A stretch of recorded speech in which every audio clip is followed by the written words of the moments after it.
এই ডোবা পুকুরে সাঁতার কেটে আর শামুক কুড়িয়ে একেবারে হাঁপিয়ে উঠেছি। ময়লা পানিতে সাঁতার কেটে দেখো আমার সুন্দর পালকগুলোও ময়লা হয়ে যাচ্ছে, আর শামুকগুলো খেতে একেবারে বিচ্ছিরি। ঠিক বলেছেন ভাবি, আমিও এই পুকুরে সাঁতার কেটে হাঁপিয়ে গিয়েছি।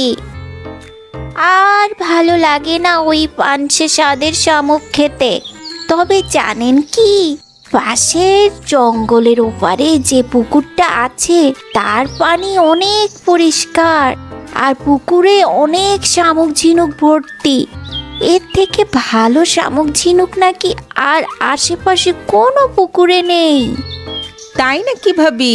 খুব ভালো তো, আমরা তাহলে কাল ওই পুকুরেই যাব। ঠিক আছে ভাবি, তাহলে এই কথাই রইলো। দূর থেকে হাঁসের ছানাদের মধ্যে একটি ছানা তাদের সব কথা শুনতে পেল, আর সে একা একা সবার আগে ওই পুকুরে যেতে চাইল।